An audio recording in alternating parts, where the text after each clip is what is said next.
the shores of old Lake Erie stands our alma mater true. Fredonia state we proudly honor, with its colors white and blue. Hello, welcome to our podcast, Reflections of Fredonia. My name is Jack Croxton, and I am a retired professor of psychology who taught here at Fredonia for over 40 years. It was a wonderful experience for me and just a great career.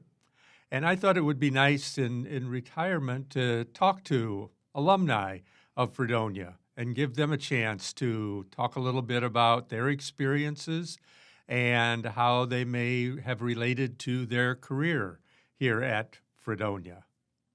Hi, my name is Chloe Kowalik, and I am a very recent alum from Fredonia. I actually just graduated in 2024, and I studied communications, journalism, and psychology, and then my minors were in English and political science. So I agree. I thought it would be really great to stay connected to the college even after graduating and, have this experience and get to connect with other alums.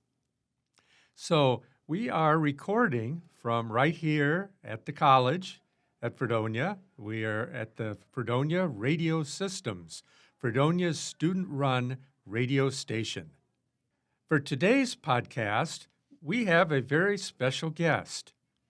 Colleen, why don't you go ahead and introduce yourself by telling us your name and which year you graduated from Fredonia? Sure, thank you. I'm Colleen Barton, and I am a graduate of the class of 1990.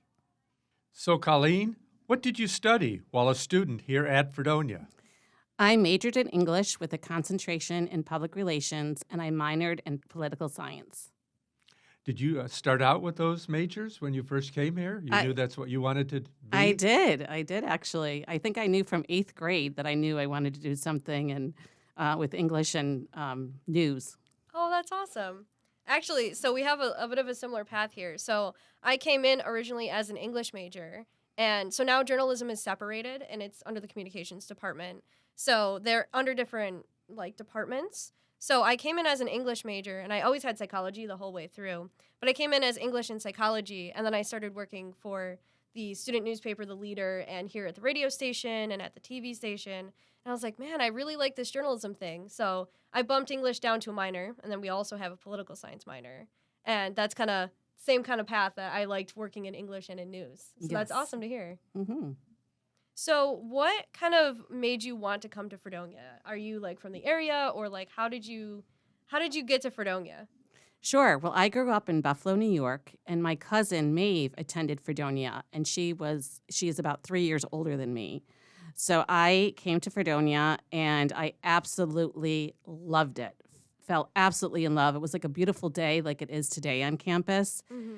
And Fredonia ended up to be the only college that I applied to. And I remember my parents and my friends were like, "Are you sure you're not going to apply anywhere else?" And I said, "Nope. I love this school. This is where I'm going to be going." And from that day on, I still love this school so much all these years later. Great. So obviously, I think you probably had a great time here. I wonder, do you have any favorite memories or experiences from your time as a student here? Oh, wow. There are so many fun memories. First of all, I think just meeting so many people from so many different places, whether New York City or people from a town with one stoplight, just meeting and becoming friends with such interesting people and lifelong friends, I may add. And also loved Fredonia Fest, loved during the winter going out and having snowball fights. That was fun. And, I was involved in a lot of things. So, I did a little bit with WCVF radio. I did stuff with the muscular dystrophy super dance. Mm-hmm. I was involved in student council. So I really feel like I had a very well-rounded experience. So lots of great memories. I wondered, any particular class or teacher that you remember when you were here? Yeah, I had a lot of great professors as well. I'm trying to think. I'm not really the best at recalling names, but I would say like Dr. Warner. I think it's Dr. Nelson, Dr. Bernard, Dr. McVicker.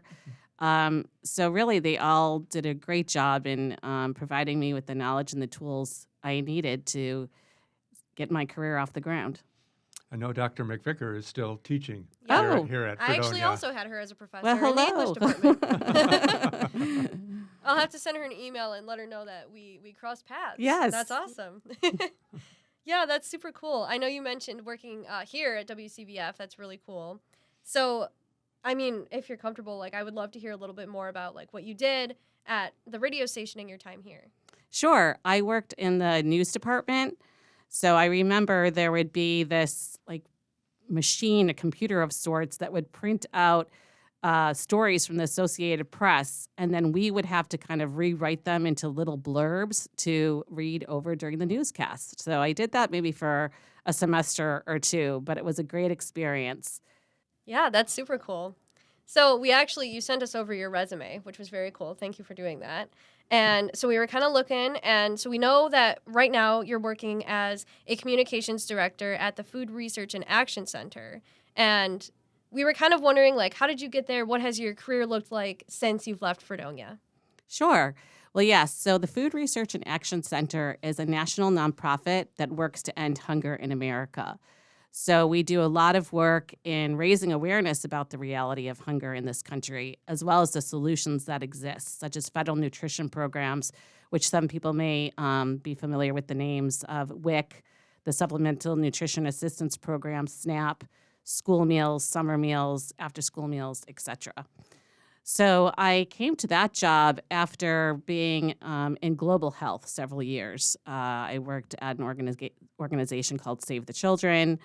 And then I'm going backwards chronologically. I'm trying to think what I did before that. Oh, I had my own business. I had my own public relations consultancy.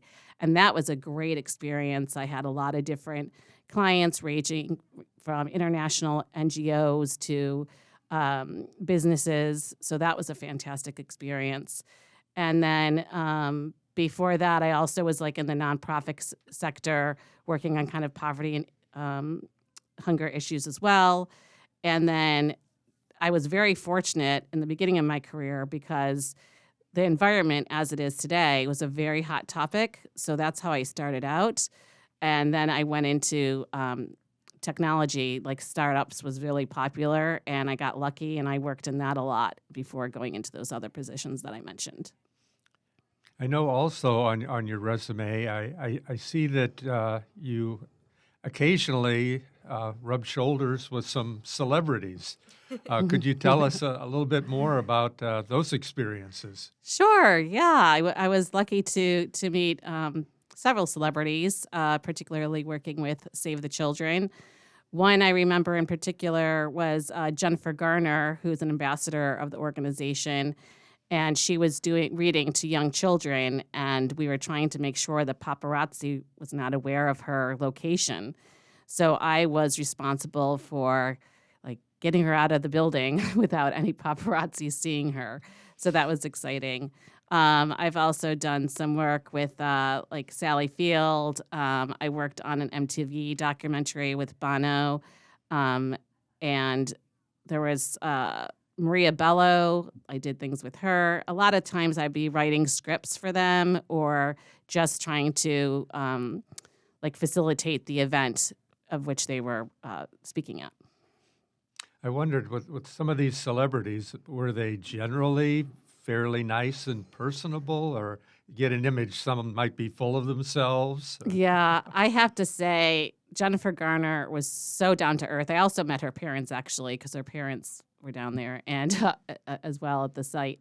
So she was great. And another person who was really cool was Chef Kat Kora. She's the first female Iron Chef. And I had the opportunity of going to Ethiopia with her. And we were doing at the time she had a television show, and I was working on a PSA with her for Save the Children. And then we also were working about going around seeing different families in very remote villages, like in tiny huts and everything, making sure that they're aware about the nutrition available to them so their children could be healthier. Because unfortunately, many children in certain areas of those villages do suffer from malnutrition. Wow, you have really had a great career. It's been fun. That's s- awesome. I see that you currently serve on the alumni board of directors. Yes. How's that experience been, and why have you chosen to stay involved with Fredonia? Okay. Well, so far the experience has been great, and it's funny how paths can cross again because actually Jim Rennie, who also worked at WCVS, I would say he was kind of my supervisor while I was here. I ran into him recently because he too serves on the board, so that was kind of neat. And I just love this school, as I mentioned. I was very much involved while I was here. One of my greatest honors was serving as senior class president and delivering the commencement speech. Oh, wow. And since that time, every time we have like a milestone anniversary, if you will, during homecoming, like so next year I'll be planning our 35th reunion. So everyone listening from 1990, mark your calendar because you're going to be hearing from me next year about that reunion. Unfortunately, we had great plans for our 30th, but COVID-19 had other plans, and we had to, unfortunately, cancel that. So 35 will be even bigger and better, and I'm looking forward to it. And I tell everybody about this school as much as I can, and also when I run into people who attended Fredonia as well or are currently attending, it's so wonderful to hear that they seem to love it as much as I did. Absolutely. So you kind of feel that your time here at Fredonia has helped like shape your career and where you are today? No doubt. No doubt. That's great to Yes. hear. So, Colleen, what advice would you offer to current Fredonia students? Wow, that's a lot of pressure. But, college goes by so quickly.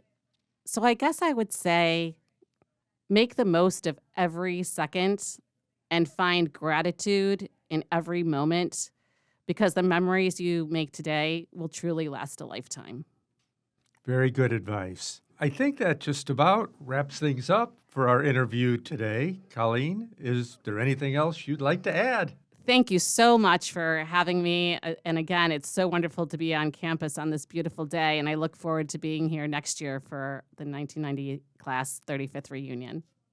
Great. Thank you so much for appearing on our podcast today.